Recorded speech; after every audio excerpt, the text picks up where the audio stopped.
Hi everyone! Welcome back to another episode of the Foxy and Squid show. I know we were gone for a week, but that is why we delayed the last episode and posted it last week, so you guys wouldn't feel too bad. And my name is Saki, who's also tired, but still foxy. And I have my co-host, Squiddy. Go ahead and introduce you, Squiddy. You know, No.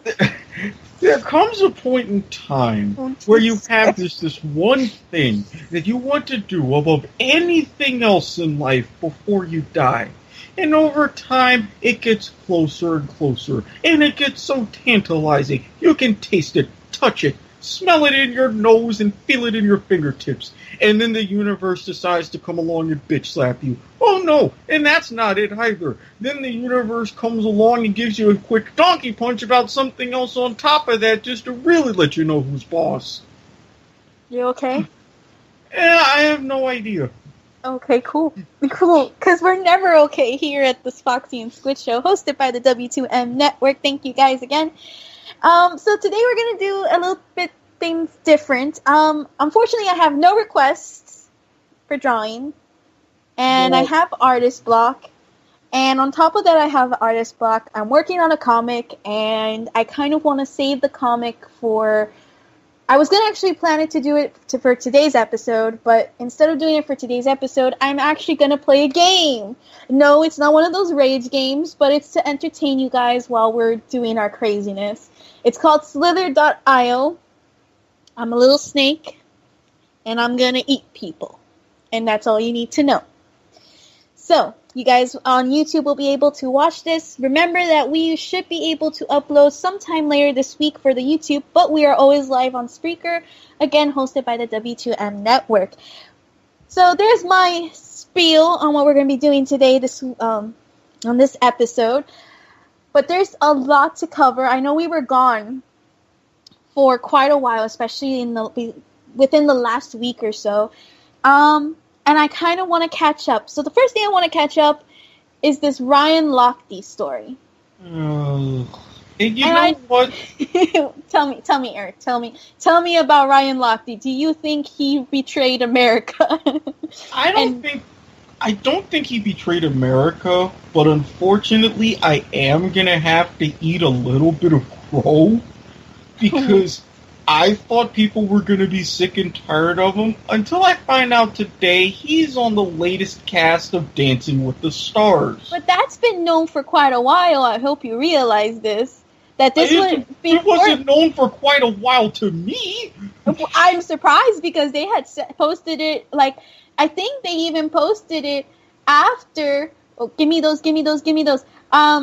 We posted this after his story came out that he lied, and people were all mad and upset because he's actually on that show, and after what he did.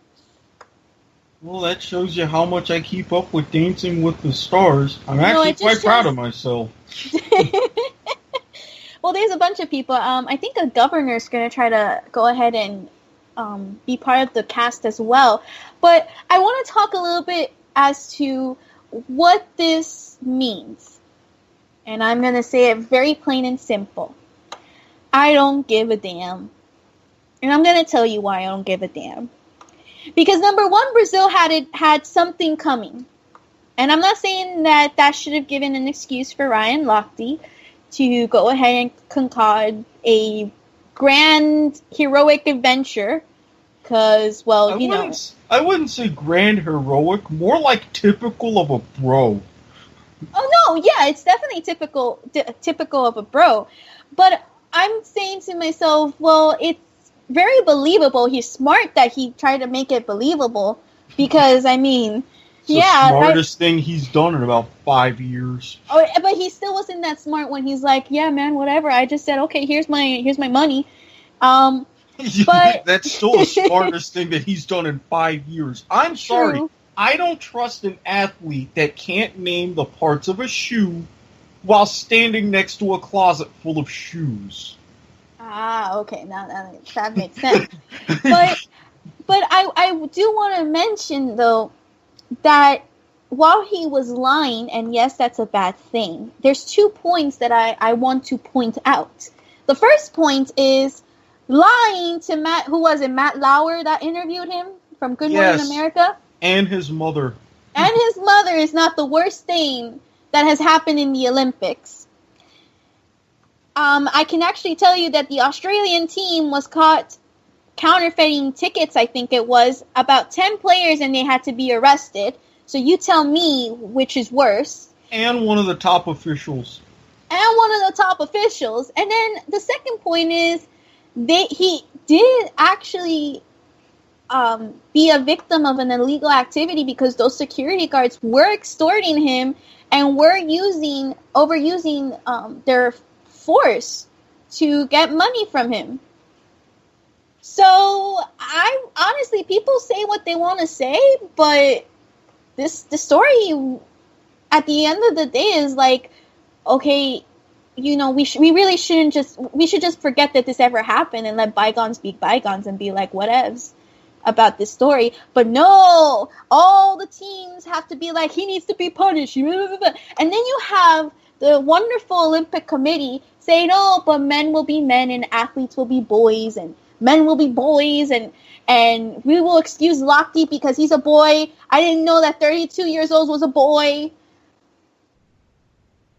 And I'm waiting for a comment from you, Squiddy. Well, since you're near that age range for us. In the grand scheme, no, it isn't. Having entered my dirty 30s, people don't see me as a boy whatsoever. Second of all, he should be punished because it's stupid. Now let's go back to what I keep saying about image. Mm-hmm. You mentioned everything that went on with Brazil. Correct. Right. Do I personally expect anything less from those guards? No. They wanted 11 grand instead of 5. Their government, the security guards had force. And when I hear that there are members of the Brazilian government who are currently facing murder charges, I know corruption is going to be on the table. That's a given. Knowing that, knowing how much of a blonde, hyper-blonde uber bro that Ryan Lochte is, I expect a certain level of stupidity. And there's that. Had he owned up to that stupidity, then I would have just been like, oh, well, this is Ryan Lochte, and blah, blah, blah, and whatever, and gone back to my coverage of Taekwondo, minding my own business. But no, he forfeit that opportunity by compounding his stupidity. This just goes along the line of athletes will be athletes, men will be men, boys will be boys. I accepted that excuse for the men's basketball team because they got into a situation, but they immediately rectified it. They did everything to ensure that it would be a non-story, and I commend them for that. Ryan Lochte didn't. He told one white lie, and his mom called reporters, and then everything snowballed from there, when he could have easily just nipped it in the bud. Said, yes, I got drunk. I pissed outside. I've gone in the woods before. I've been drunk before. One of the times I've been outside, I've puked.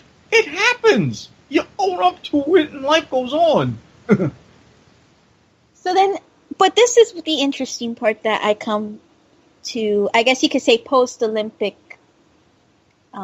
events. You then have the situation with Hope Solo, who also, in a way, when she said the comments about Switzerland, which if we actually look at, thank you, Sweden. I'm bad with geography too, if you guys haven't noticed. I can't tell from left or right. But you do realize that they wear two completely different sets of colors, I do know, right? I do. I think I was thinking of Sweden meatballs.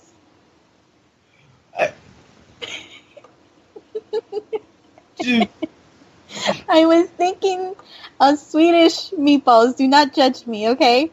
Do not judge me. I am also playing as a snake against Swedish meatballs. Then why did you say Switzerland? I do not know. I'm a little confused with the countries now, but it's okay. It's okay. We get that it was Sweden, right? Switzerland? Yes. I'm trying here. It is very difficult to maneuver this snake to get lots of balls, okay? And I died with lots of balls. But if we look at the quote that Hope Solo said, right? Yes. And we really put it into like an outside of the box perspective. We look at the whole quote. She's just telling what like a motivational perk me up speech for America would be, which is like, hey, we played our hardest, whatever. And there's only one sentence that she just calls them a coward, and that was it. And I know. Well, wait a minute. I'm just saying that as an outside perspective, if we look at the whole quote entirely, and then we just take out that one part where she literally says that they're a coward, it's really just saying, hey, we were the better team, and we tried our hardest, and we just couldn't do it. And that was it. Okay, so then why add the coward part? Because she's Hope Solo. She has that persona. She's the persona of a hardcore B-word. And she has made to beat people up and catch domestic violence charges. Okay, but then here comes this, that when after the post-Olympics, the U.S. women's national team goes ahead and suspends her from the rest of the season. I'm guessing, because between that, I'm guessing that she also got terminated, because I saw a quote from her. And yes. She said that her contract was terminated. She was given a 6-month suspension. Her contract was terminated, and over the past couple of days, she was initially just granted leave from the Seattle Reign, her club team in the National Women's Soccer League. Mm-hmm. And then it came out today that she's made the decision that she's no longer going to play for the Reign at all this season. Okay, so This is where I come in and I say, but wait a minute. We have this story on Ryan Lochte. Mm-hmm. Yes, his sponsors give him the boots. Yes. About 4 of them, if I'm not mistaken. 3 or 4, yes, give or 4. take. And then but he's not really punished by his own teams, if you get what I'm saying. Like his own committees. Yeah, which honestly they should have.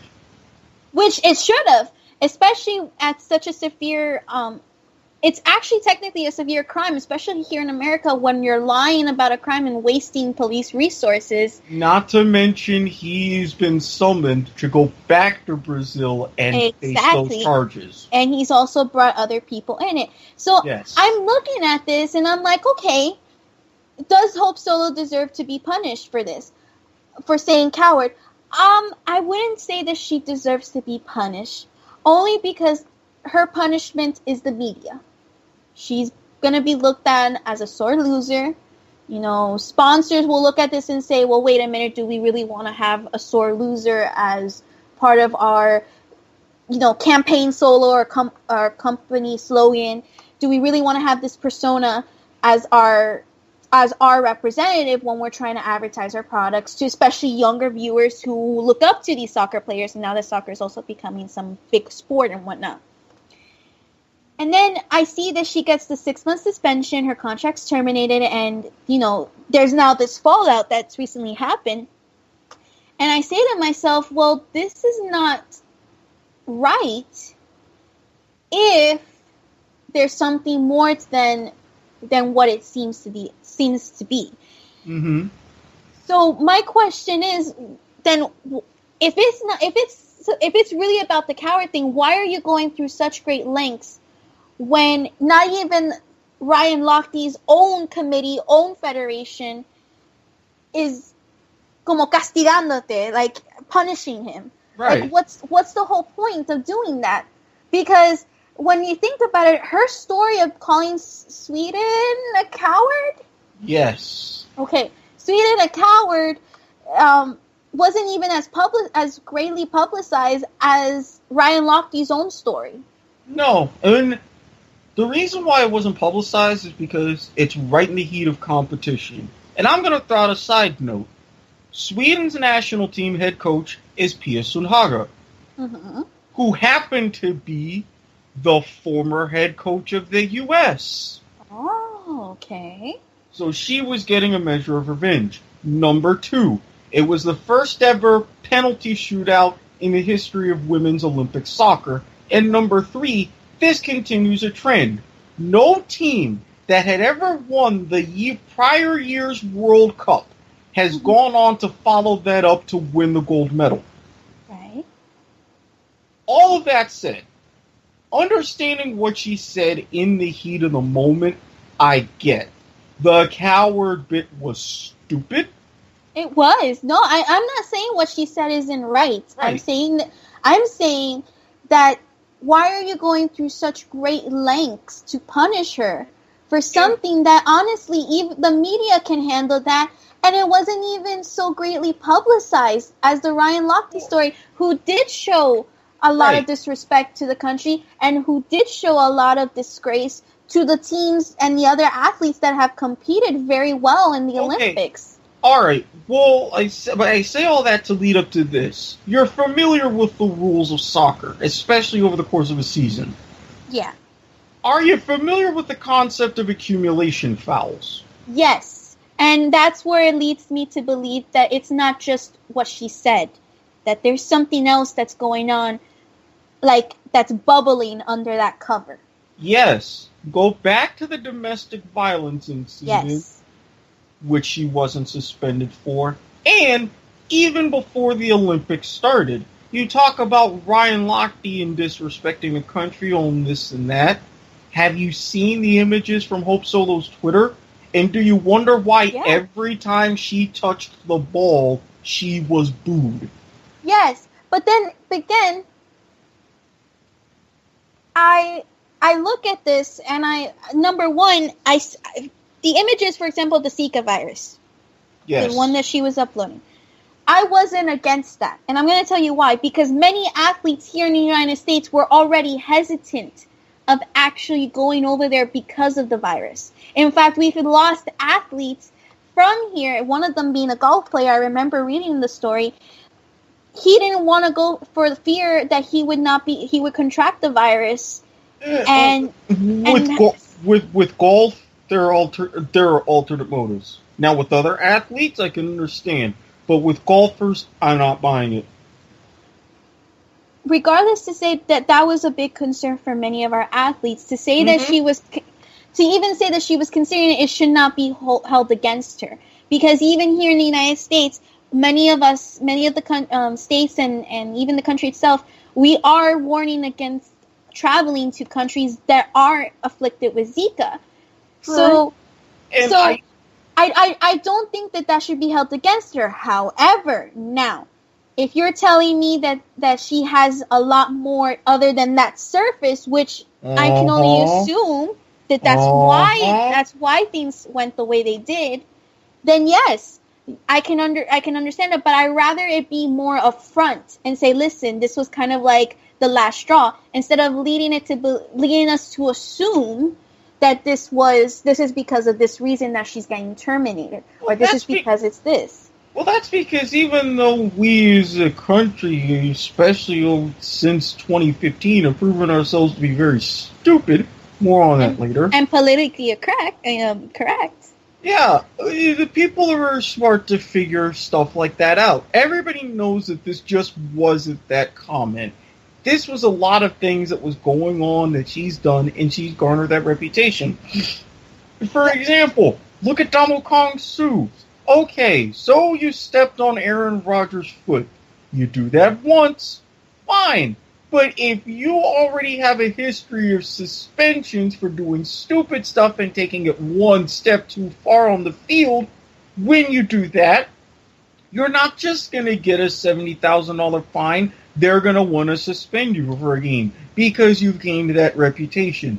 It's the same thing with Hope Solo. Once you get a reputation, once you have that image, good or bad, that is what everybody will remember you for the rest of your life, the rest of their lives, regardless of how you change. That is the nature of how we are with celebrities. If you establish an image at the very beginning, that is your baseline ad infinitum.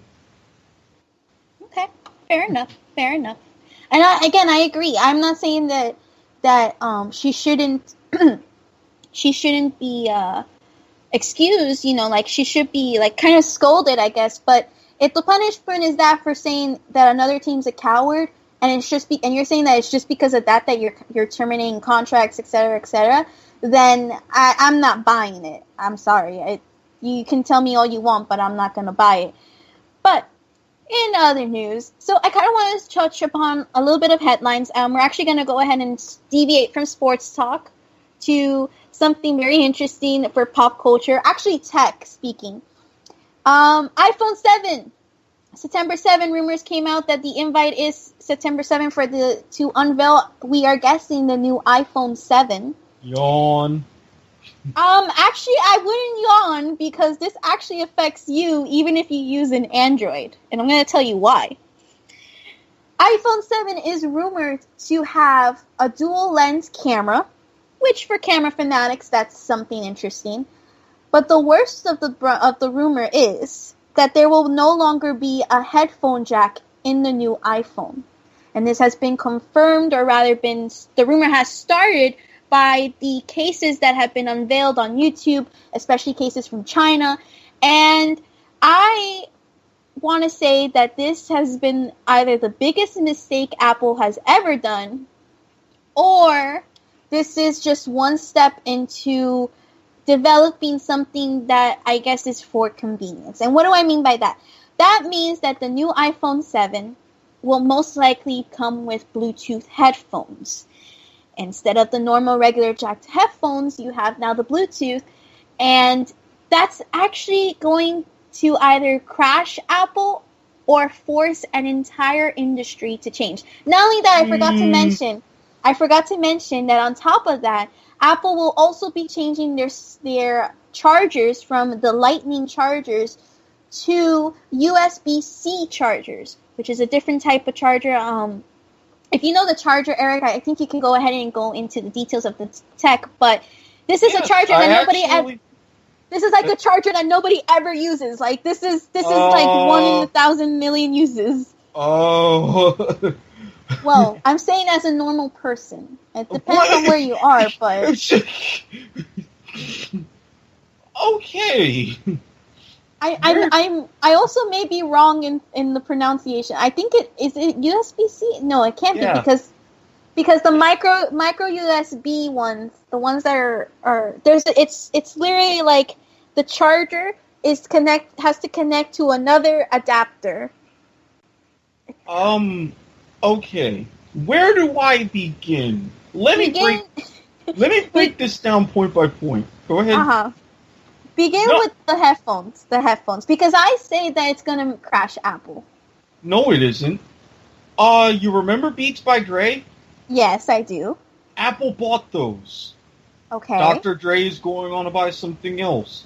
So this is just forcing all of the marks, all of the people who will be first on the line and wait outside Apple stores for 2-3 days when they can be doing something meaningful with their lives, instead of to spend $700 or $800 on one product, now you hook them in for at least $1,000 on 2 products.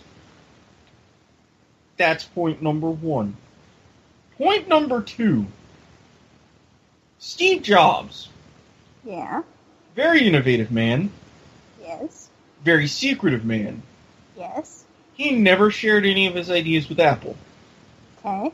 Every proprietary thing, every new fantastic invention he kept in his head. When he died, Apple's creativity died with him. Look at the first 3-4 generations of iPhones compared to what's going on now. Everything went from a wild expansion to trying all kinds of new features to now being stagnant and going backwards. Okay. There's a reason for that. Nothing against Tim Cook. He is great leader of the company, a great businessman, but he's not an innovator. He would probably be the first to tell you he's not an innovator.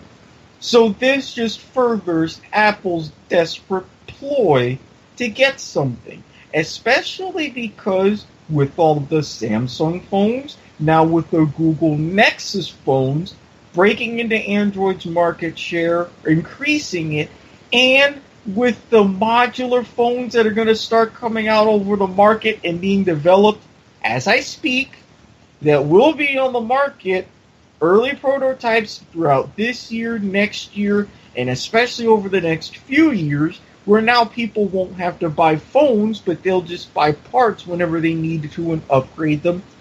That's another problem for Apple. That's that point. For the charger itself, I have a Nexus phone. I have a Nexus 5X.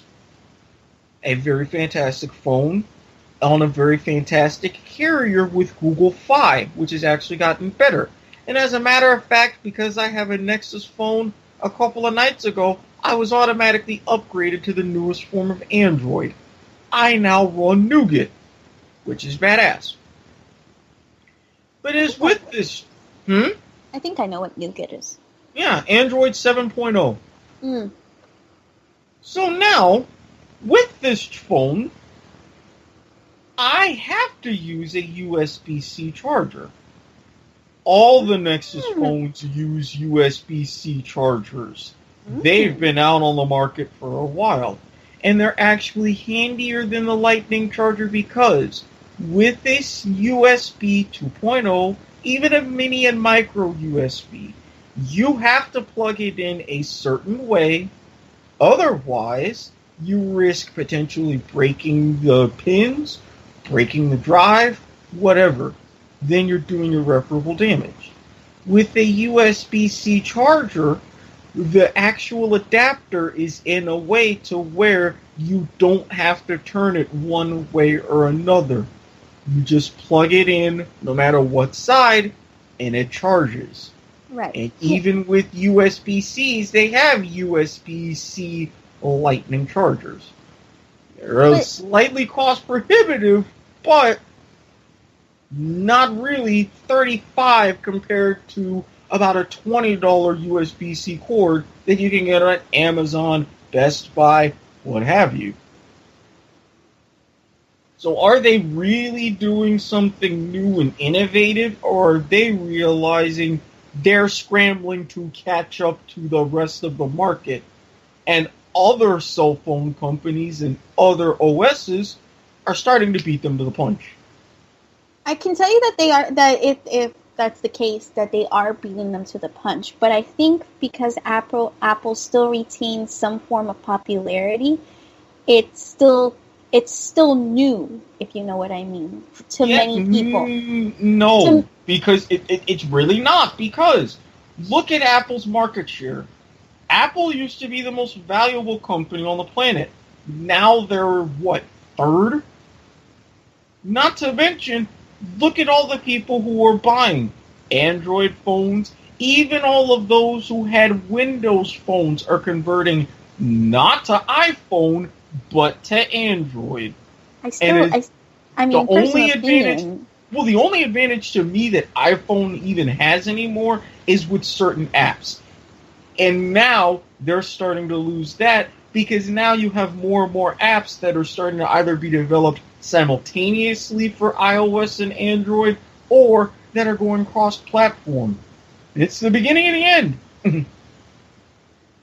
Well, as they say in economic class, all businesses come to an end at some point. Yeah, it's the law of supply and demand. You still have the same supply, but where is your demand going to nowadays? And ain't so pretty. And it's so pretty? It ain't so pretty. Oh, no, it's not so pretty. It's not. Number one for me, Android, I hate their design. I really find it more complicated than Apple, but I guess that depends on the phone. Yeah, it depends on the phone. What kind of phone are you using? Well, okay, so my grandma has a Samsung Note 3, right? Okay. And that piece of crap does not stop glitching out. Like, glitchy now in the sense of, like, when I'm trying to make a call, all it does is just hang up on me, and we've decided that it's either A, the FBI trying to censor us from talking to people and talking about Hillary Clinton, or B, she just has a messed up phone. Could it also be the network? No, not at all, because the thing is, we have we have the T-Mobile network. Or not, well, she has it. I have the Sprint network, which hasn't given me complaints so far. And that's just because I don't ask too much from it. I know my limits. But as for the T-Mobile, I mean, she really uses it only for simple stuff, and it still messes with her. So I don't know. I'm against Android. I think Androids really should be used to minimum use for me. But I still say that I also prefer the jacked headphones. I don't like the Bluetooth at all. Because it's just one more thing I gotta charge. And I died again in this game. Oh dear. I keep dying in this game. I still think that the whole, like, headphones becoming wireless is scary. It, like, puts a hole in my stomach. It's not scary for me. A lot of times I wish I had wireless phones. Sorry, a very interesting pin from Pinterest caught my eye. Concept cars. Anyway, so anywho's, that's I still say that you are right. You are right about the whole iPhone. Apple has stagnated. Unless it gets a creator that is as innovative as Steve Jobs or someone never gonna happen. Exactly. Or someone who can at least accept creativity and bring something new. But at this point in the game, at this point in the era, what is it that we can bring new is the real question. And I do believe that it is the beginning of the end. And Google, go away. Google, go away. Why? Oh my god. Is there a way to mute this? Why are you telling Google to go away? Because, unfortunately, this game has wonderful ads that I did not want to be put in. And it can cover us, so I didn't want to do that. But don't worry, I fixed it. It's cool. It's cool. I had some headlines here. Give me un moment. Oh! Colin Kaepernick. That's what I wanted to talk about. Yeah. Shame on the news, first of all, because they're not doing the man justice and didn't publish everything of what he said. Mm-hmm. I already was on his side before. I damn sure am on his side now. Even more so. So you are okay with him not standing up for the flag? Absolutely. Why?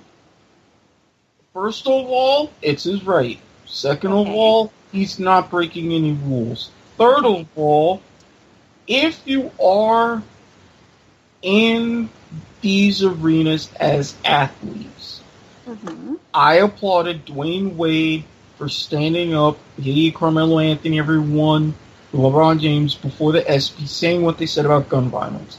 And then especially tragic with what happened with Dwayne Wade's cousin. Yes. I also, because that's a moment where you can and should be free to speak, and you have an incredibly large audience.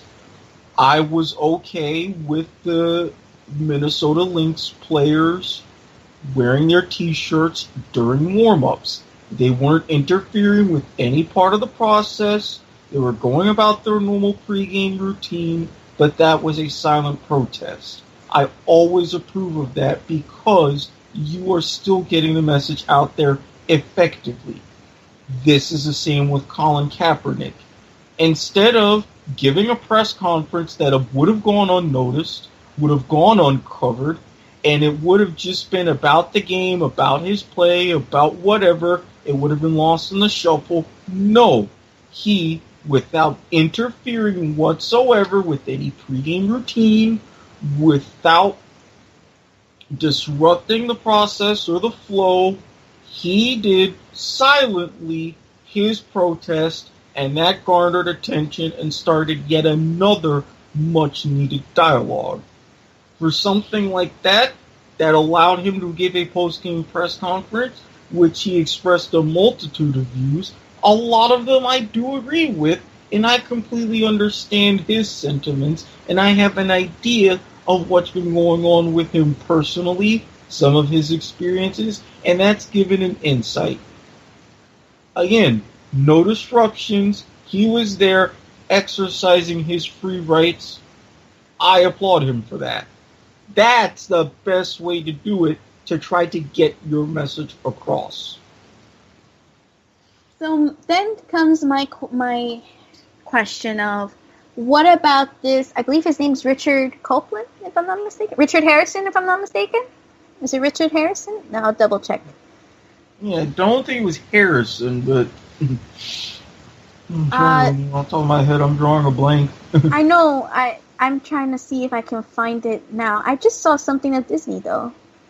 No! Disneyland's Tower of Terror has an official closing date. What the hell? They still had one? I know in Disney World they have one.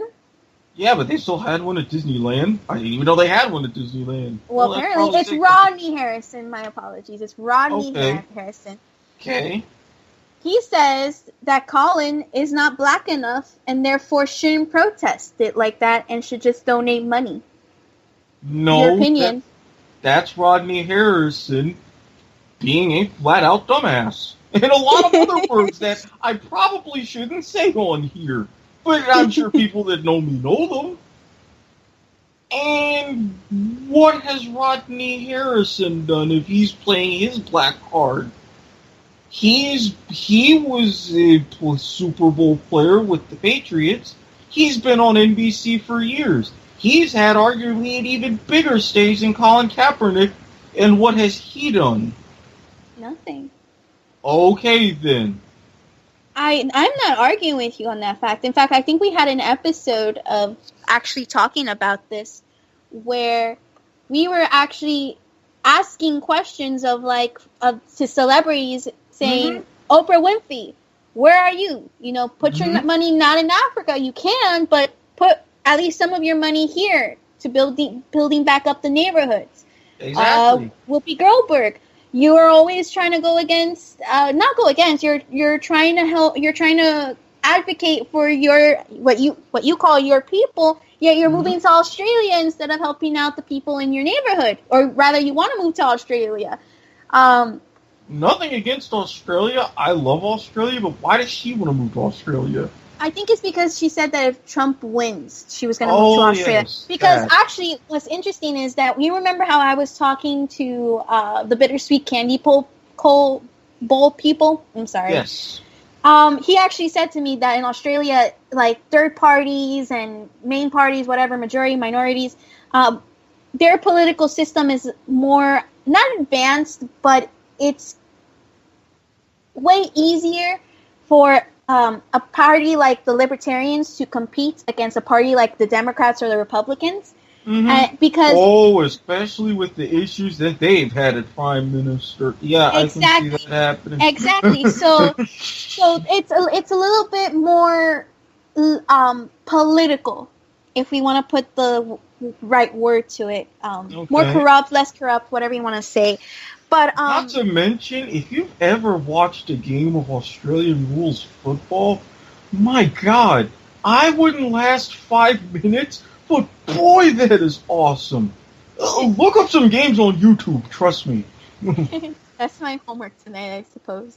Yes. But I going back to the Harrison story, I do think that these people that are saying, oh, you're not black enough, oh, you're not white enough, you shouldn't be allowed to say that. Like, it feels honestly discriminatory, and it's like, okay, you want help, but when people are trying to give a damn, you're turning them down because you're saying that they have no right to say anything. And that for me is why I go back to this, where I can't agree with the group Black Lives Matter, because they believe strongly in that if you're not the color of my skin, then don't protest with us. Give us money or just don't say anything at all. Yeah, and that's not the point. The point is to protest together and try to fix the social inequality and the social injustice together so that we can live in a more equal society. And what I mean by equal, it doesn't mean that you're better than me or I get to be control over you. No, I mean that we get the same rights, the same pay, the same treatment when a cop stops us over or pulls us over. I mean that equality. I don't mean that, hey, I'm dishing out the money, I get to be your majority. Right. Well, it's like the saying goes, he who has the gold makes the rules. And I've had many conversations throughout the years with many longtime friends, variety of colors, primarily with white friends, and whenever I talk with them about things like this, or they bring it up, we always have a mutual understanding, because they can get the point that they do have a larger platform socially than we do. And they have easier voices to hear. And they just, in essence, join this fight, but also understand what they're getting into and why this is a fight to begin with. And I'm always one of the first people to applaud them, because they see the end game.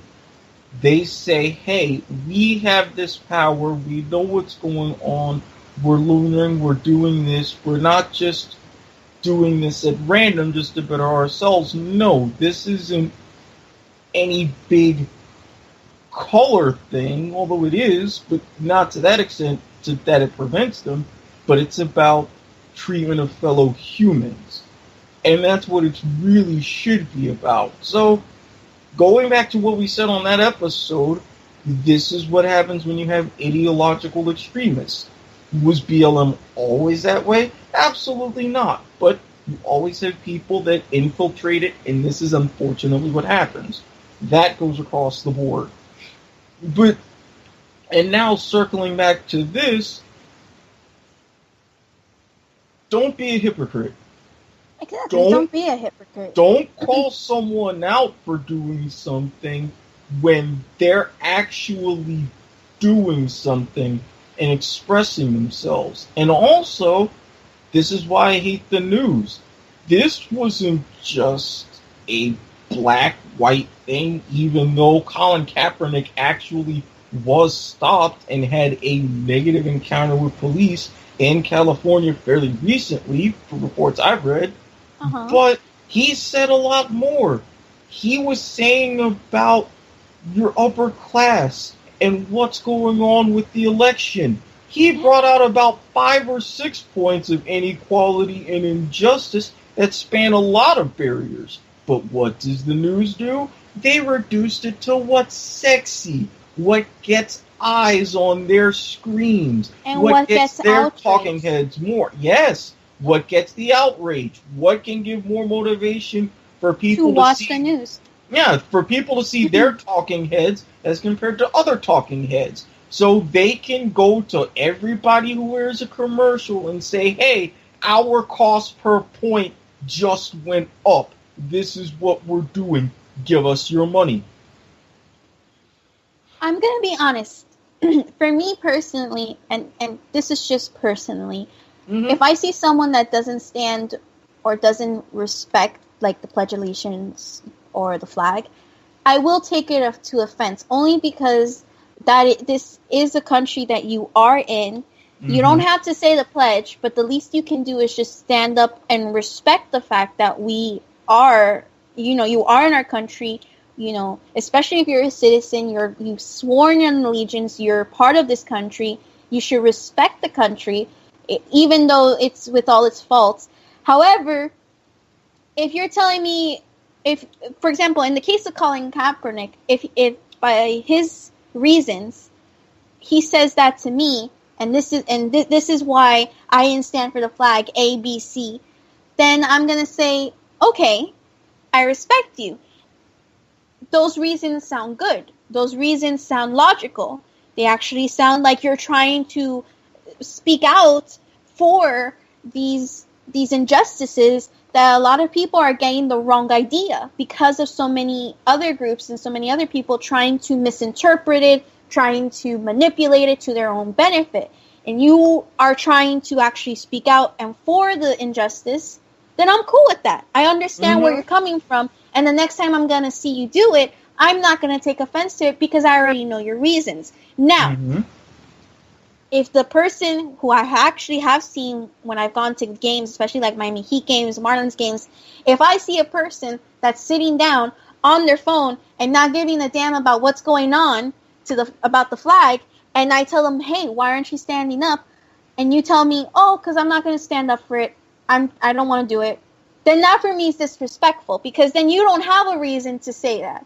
You don't have a reason. You don't have a reason to be disrespectful like that, because in reality you are disrespectful. And I'm not just saying soldiers fighting for a country, you should remember that while you're looking at the flag, because that's a different issue entirely. That's just part of what the flag means and what the flag is representing. Yes. But if you're a citizen born here, you've been raised here, and let's even go as far as to say that you probably have been helped by the government at some point in your life, whether it be good or bad, you still have to be respectful. I'm not saying again you have to pledge your allegiance and like you have to put your hand on your heart and you say the pledge. I'm not saying that. I'm just saying take off your hat if you're a guy. If you're a girl, still take off your hat. But take off your hat and just bow your head. Not even bow your head. Just like stand up and say, I'm respectful. I know you. This is a country. This is something that's patriotic.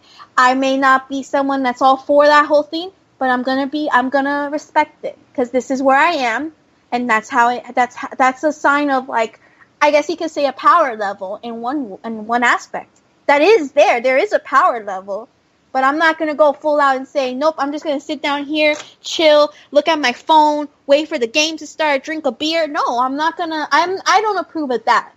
I don't approve of that.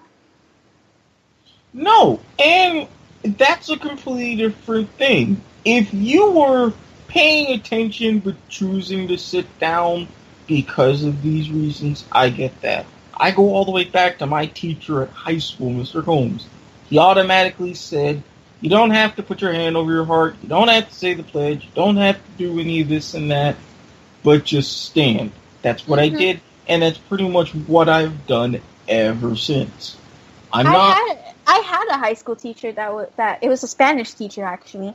And at one point I can understand because he was from Spain, he was from another country, and obviously when he came to this country it was a lot of better prospects, so he has a lot of respect.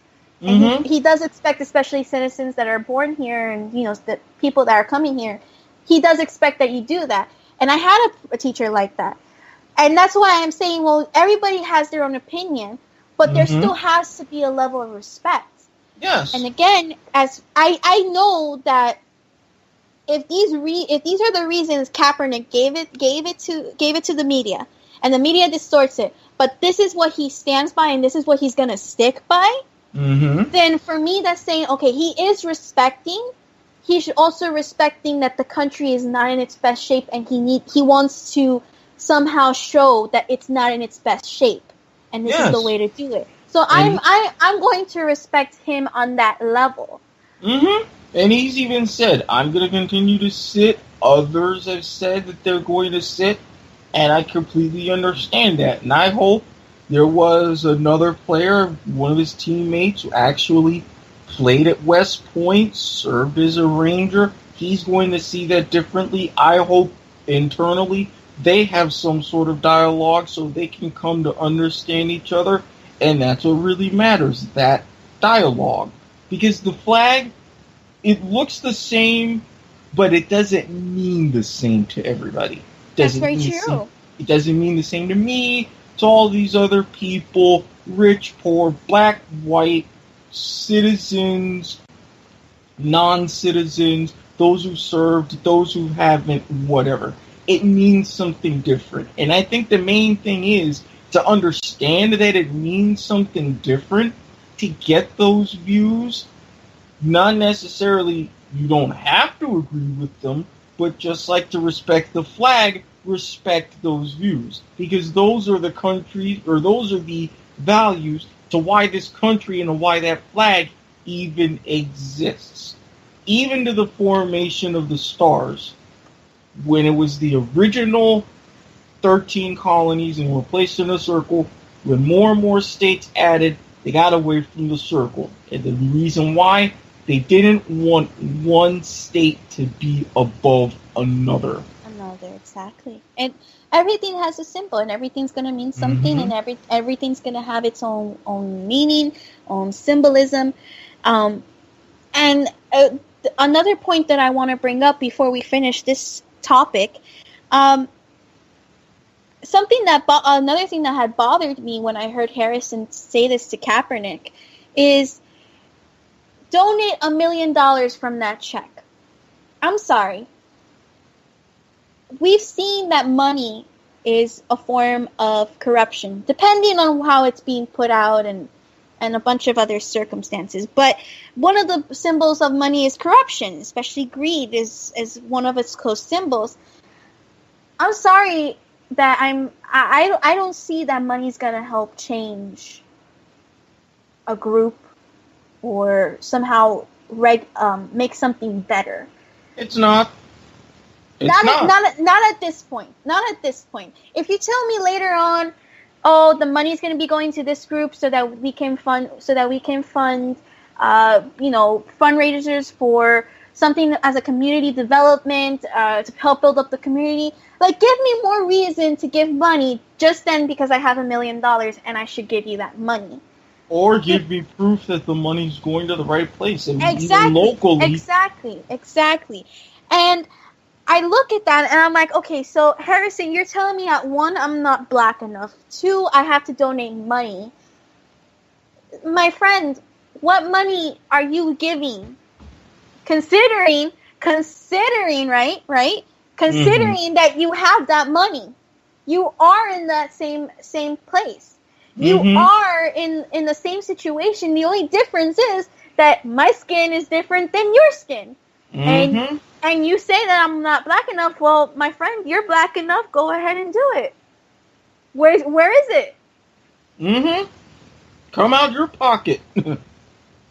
You first. You go out and do these things first.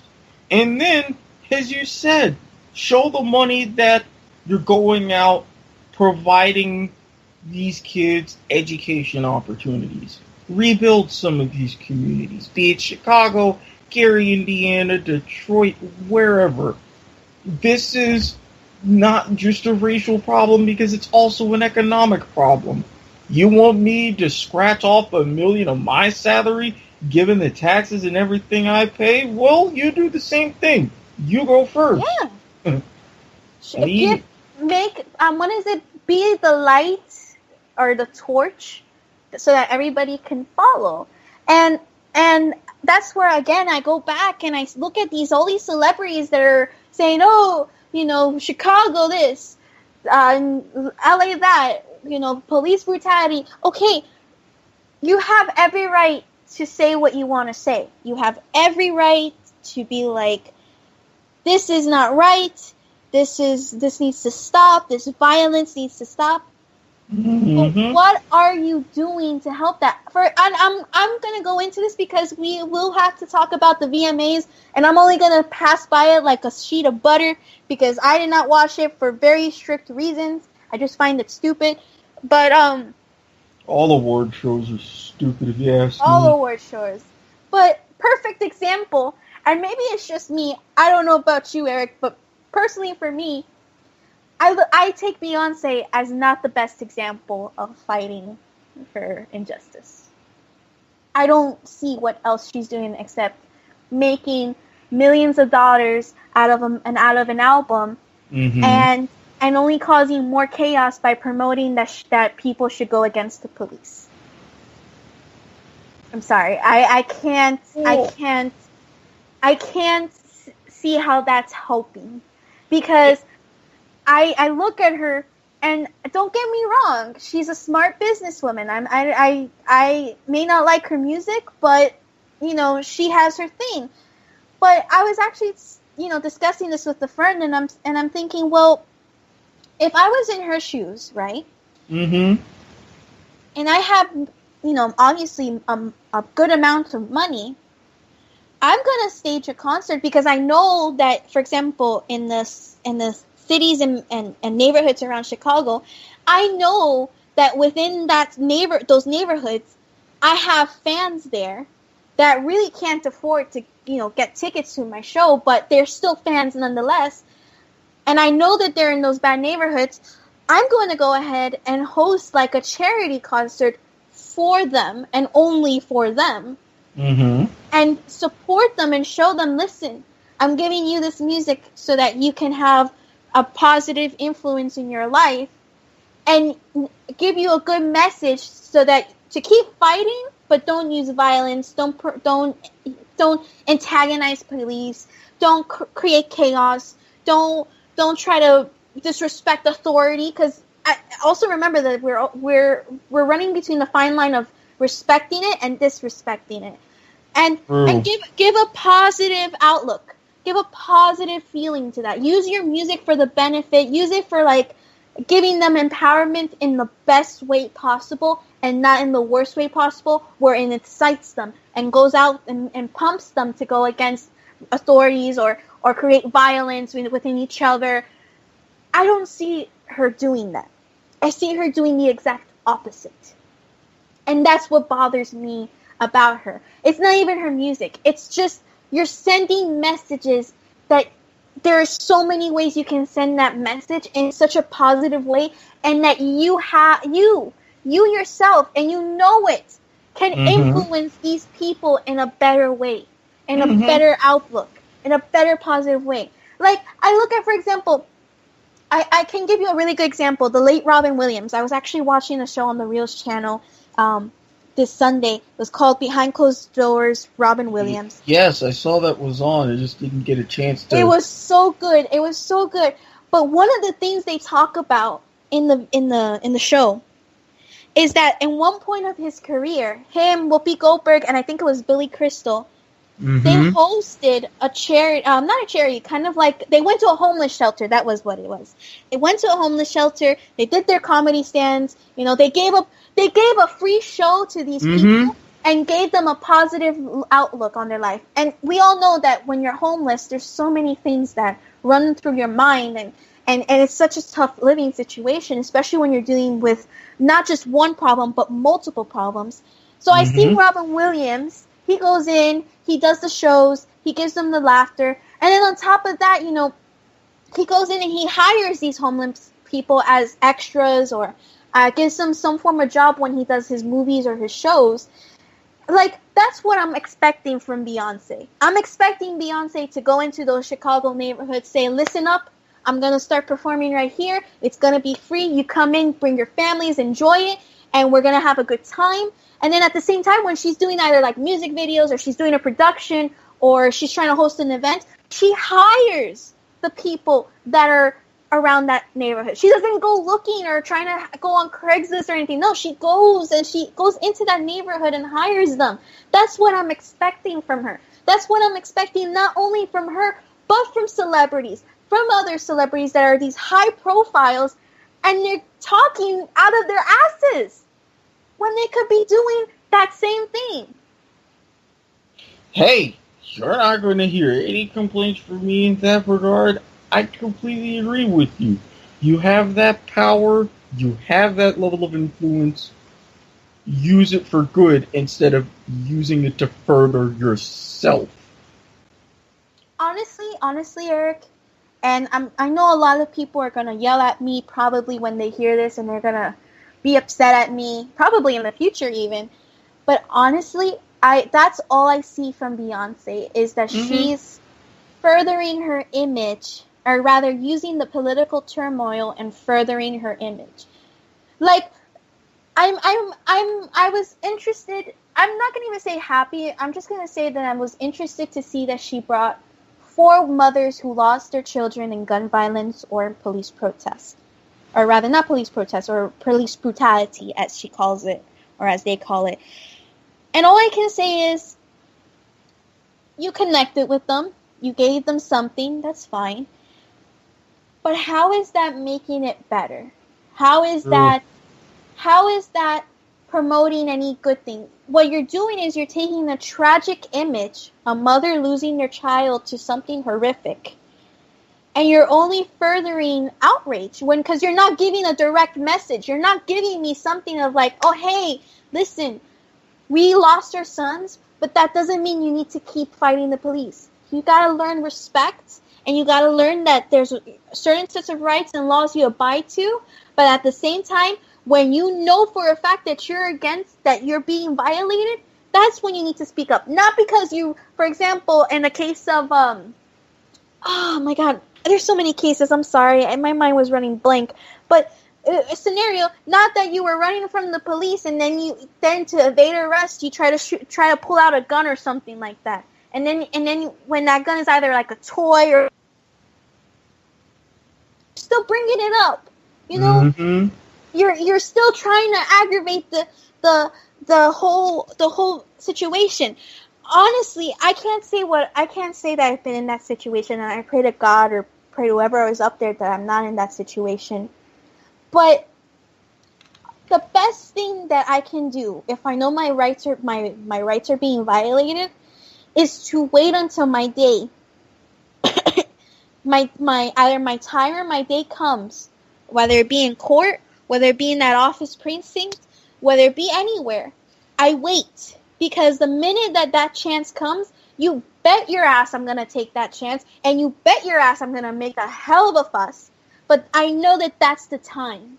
Mm-hmm. I know that that's the time. Especially because we have due process, correct? Due process. In theory, but we're innocent until proven guilty. Then there's that time frame. My time is not when I'm on the floor being arrested or getting kicked or anything like that and trying to fight back to only aggravate, I guess, these locals or whatever the situation is. I that's the thing. I look at this and I'm seeing, but there's time. There's a time for everything. I know the situation is bleak.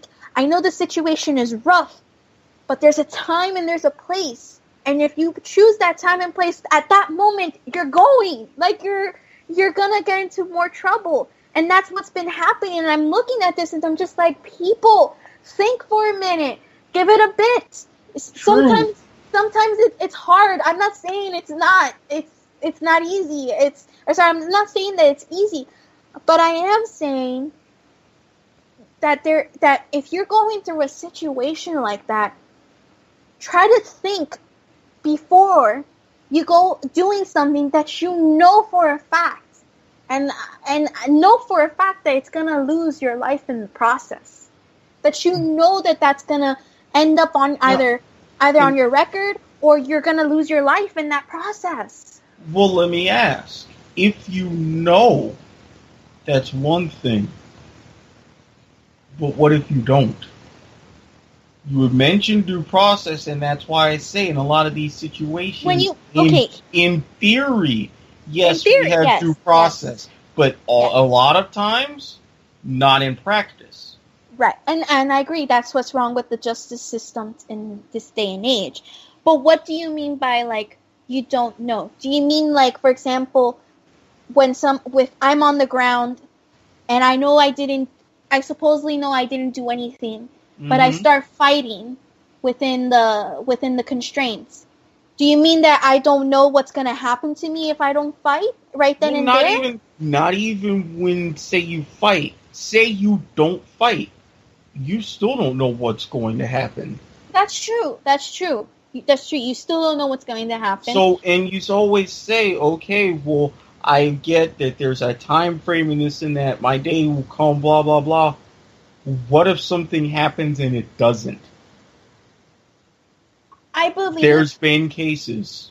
I know there's been cases, and sometimes those cases go without that time. But call it naive, and I think this is actually going more towards a a philosophical and personal branching out. And I think we can leave it after you give me your opinion, after I say mine. We can end the show there. But I think that there's always going to be that small sliver of hope and silver lining. And I call it naive, call it whatever you want. But I do believe that there's at some point, some time, you're going to have that hope and silver lining. And you're going to know when to take it. And there's always going to be that glimmer. And again, call it naive, call it whatever you want. But talk about faith, that's where I want to put my faith in. That's where I want to say, I got to just put my faith in that hope is going to appear. Maybe not now, maybe not even 5 years from now, but some point in the rest of my life while I'm going through this situation, that hope is going to come out. And that is going to somehow bring something good to this whole situation. Well, with me, and people have accused me of being cynical, people have accused me of being harsh. I get that. I admit that I am. My cynicism has taken me a lot farther than any other attitude I've held in my life. But there's a lot of overarching powers that are in place that shows me everything's broken. There are a lot of people fighting that continue to fight, should continue to fight to try to fix it. But how they are treated and suppressed tells me that as long as the people that are in charge stay in charge, it's set it up for themselves that way, it's unfortunately still going to be broken. Now, I really don't have any of this hope or anything that you speak of. At some point, something I would think would give. It's not going to be now. It's not going to be anywhere in the near future. Probably not even going to be in the immediate future. It's probably going to take a couple of decades. I would hope not, given everything that's going on geopolitically, economically, environmentally. There's a lot on the line. And the longer we go forward in time, it's going to get even worse. As the years and decades go by, as we close out to, and if humanity hasn't done anything catastrophically stupid, or has done something important, as we introduce ourselves to the 22nd century and beyond. But until, as a collective, as a human race, we finally decide we've broken a lot of things, enjoy what you got while you got, because odds are there's nowhere to go but down. That's very true. And you bring up, again, this is something that we just gotta take as that when that line, you know how you reach like a certain fork in the road? Well, your opinion, my opinion is that fork in the road. And it depends on where you want to go. And it's not to say that you should either trust our opinions or you should go by our opinions. But it is something to think about, and it is something that deals with like that philosophy and thinking and just understanding side of humanity and what's going to happen in the next 20 years in regards to politics and in regards to social issues and et cetera, et cetera. So with that being said, though, we are coming to the end of the Foxy and Squid show. I do want to give some shout outs to a couple of people. I know that the W2M network is actually getting close to building up an awesome array of shows and articles and et cetera, et cetera. I do know that you, Eric, are actually going to start the Final Five this Saturday. The Football Five, yes. Football Five, yeah. I'm sorry, I get confused. I'm sorry. Tisk, tisk. But yes. I know. We wrapped up this week in the AFL. However, when the Chinese American Football League starts up in October, we will be following that. We are setting up to record our 2016 season preview show. Woo! And boy, the headlines keep coming for that. So, woo! Hopefully next week we'll have some football stuff so that you can transfer it over here and give us a nice rundown. Because that's right, college football starts this Saturday too. On top of everything, go Canes! Yeah, go Canes, and hopefully pray that nobody else gets arrested. Because yeah, that's been going on a bit nowadays across the country, but. Another time for that. Oh, yes. So, Sunday afternoon, we will be recording the 2016 season preview for the Football 5, and then you will be hearing us every week after that. I do believe Wednesday nights. I'm going to double check. But there's that. There is Inside the Arena. You got Foxy and Squid. So, yes. Like it or lump it, prepare to hear a lot of my voice over the next few months. Not to mention, if you even don't want to hear my voice, that's fine. I'm on Inside the Arena. We're doing our season wrap-ups. We're also going to be covering the CAFL. So, at Inside_Arena, check us out there too. Alright guys, so my name's Saki. Thanks again for checking us out. Be sure to check out the links in the description for the Speaker podcast. Be sure to check out my channel, Saki Sakura, on YouTube. Also, follow me on Twitter at Sakura_Steph309. Follow me on Twitter at Squid Sportshead, and I know all of my fans far and wide across the country and across the spectrum are starting to clamor for me to get all the links to the shows. Trust me, once everything is up and running all in one place, you will get them. In the meantime, follow me on Twitter at Squid Sportshead. Do your homework and don't forget to be awesome. Bye, Muse. Take care. See you next week.